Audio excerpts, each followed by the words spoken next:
Okay, taking place right now, Senate FBI budget hearing is underway out of Washington, D.C. This is the Senate Appropriations Subcommittee.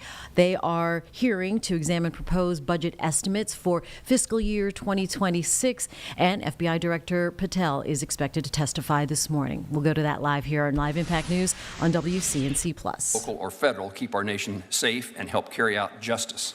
I want to make certain these men and women are equipped to counter crime, but reducing the federal law enforcement in my home state in Kansas means less support for local police officers and local sheriffs. Also means less support for the Kansas Bureau of Investigation. I'm also eager to hear about the Director's goals to reform and improve the Bureau, including the initiative to redeploy positions currently concentrated at FBI headquarters and the D.C. region to more fully field offices across the country. That seems to have appealed to me. Director Patel, thank you for your testimony that we're going to hear. I look forward to working closely with you throughout the appropriations process to provide the right level of federal resources to support the mission of the FBI. Senator Van Hollen, again, welcome as the Vice Chair of this subcommittee, and you're recognized for an opening statement. Thank you, Chairman Moran, and I look forward to working with you on this subcommittee. I want to thank the Chair of the full committee, Senator Collins, for her leadership, and also recognize Senator Shaheen and thank her for her guidance as we go through this budget, having previously served as the chair here. And it's good to be hearing from our first witness. Director Patel, welcome. Look, this is supposed to be a hearing on the FBI's fiscal year 2006 budget request. We're in a difficult spot because we really don't have much of a budget request. What I'm holding up, 46 pages, is the entire budget request of the Trump administration for the entire government. And you can see we've got a short paragraph here on the FBI. That's all we've got. Compared to the fiscal year 2025 budget, which was submitted. So I would say to my colleagues that we're having a hearing on the fiscal year 26 budget request without an actual request, except for one paragraph, which, as the chairman noted, proposes a $545 million cut to the FBI salaries and expenses account. It doesn't tell us what missions the FBI proposes to reduce or to eliminate. It doesn't give us any sense of what it means for the safety and security of the American people. We're left to guess at that. I would say normally we also get for the FBI alone this information, the congressional budget justification, and we don't have any of this year. We have one paragraph, Mr. Director. And as the chairman noted, the FBI has experienced significant cuts.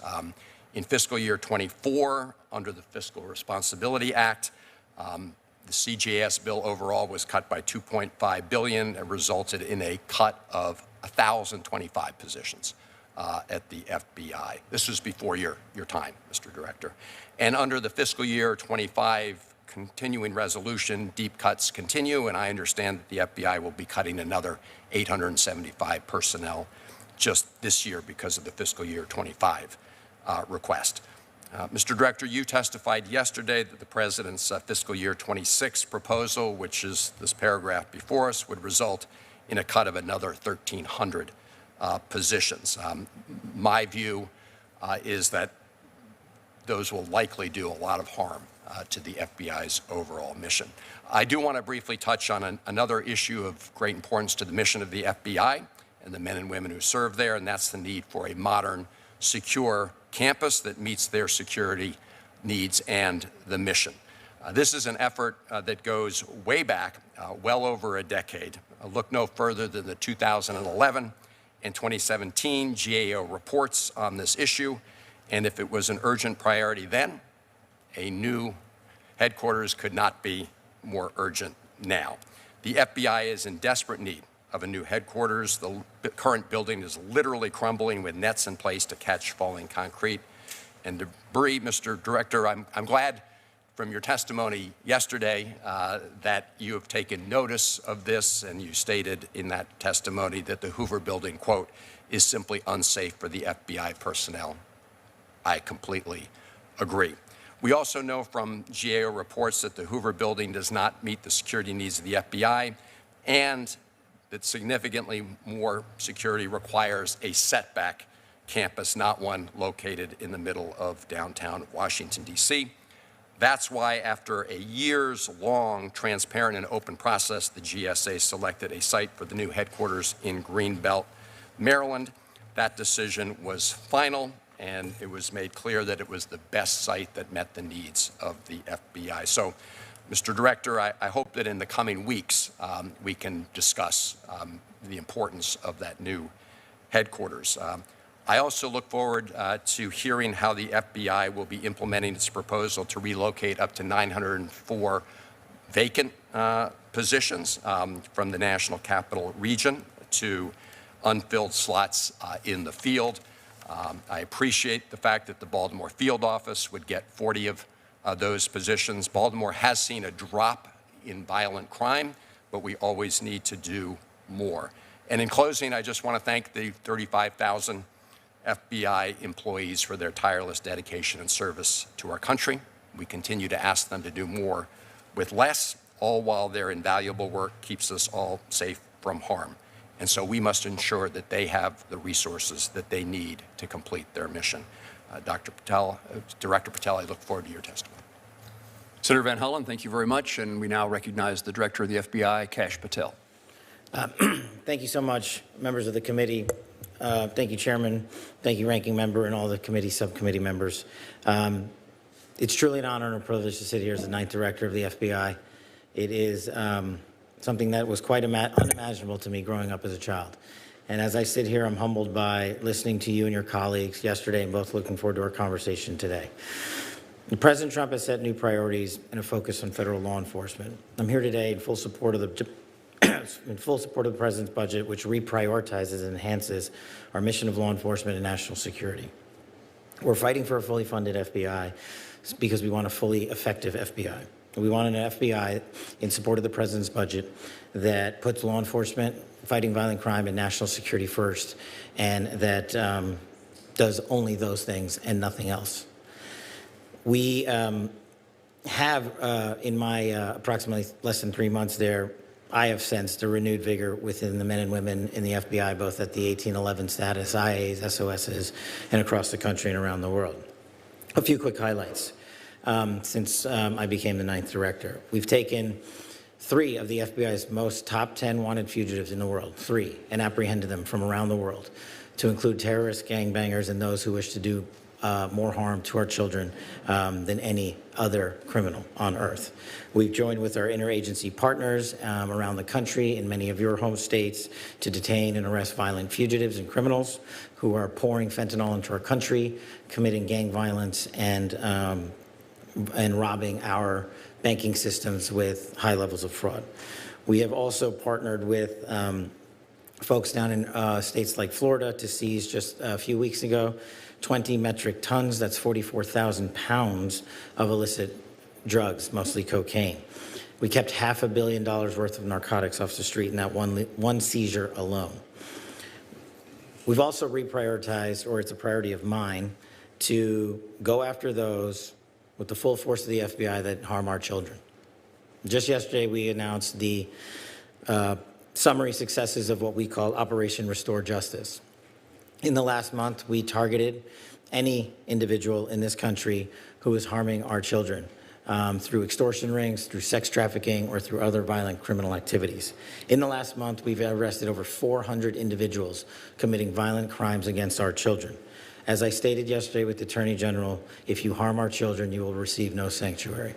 Just this last week, we arrested over 200 violent criminals effectuating acts of violence against our children, and we will not stop. Operation Restore Freedom has just started.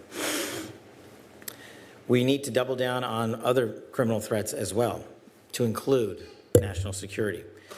Our foreign adversaries, foreign spies, are infiltrating our networks and our cyber technology capabilities. We need to bolster those capabilities and bolster the toolkit that the men and women have to augment and protect this nation. Foreign and foreign and domestic terrorist plotting against innocent Americans must always remain a high threat priority, and we are vigilantly watching that, and we will not diminish our capabilities on that front. The operational tempo that the agents and analysts and SOSs and support staff at the FBI put in every day is truly awe-inspiring. We have forensic examiners, we have linguists, we have computer scientists, we have people translating languages from around the world 24/7 just so we can digest and get to you, the elected members of the United States Senate, the information you need to help us achieve our mission. One of the shining examples of our mission is our Joint Terrorism Task Force, which is situated in all 55 field offices across this country. Having worked in our Joint Terrorism Task Force on a lot of the terrorism cases I handle, it is one of the most effective ways to combat our nation's biggest threat. Another example, modeled after the Joint Terrorism Task Force, that I have focused on is countering narcotics, because I believe it is the bedrock of what allows these narco traffickers to commit such heinous acts of violence in America. Our Counter Coordination Fusion Cell out in Arizona, also known as the Southern Border Intelligence Center, has been fully staffed for this mission set alone. And it doesn't just cover the Southwest. It's there because of its geography, but it covers the entire mission. Under my leadership, we have put internal processes under the microscope, and we have streamlined operations. We've also looked at duplicative contracts and found that there are FBI contracts that pay multiple folks to do the exact same thing. So we're trying to eliminate waste, fraud, and abuse on our own. I'll speak to the redeployment of assets during the question and answer period here today, but I just want to make sure and leave you with this. Building the infrastructure in the future of the FBI is just as important as building the manpower of the FBI and keeping it going. And I want to work with you as I navigate through my first appropriations process, and will highlight to you that I am not the expert on it, but I need your assistance and we need your support at the FBI. The men and women there deserve it, but more importantly, the men and women of America need it. Thank you.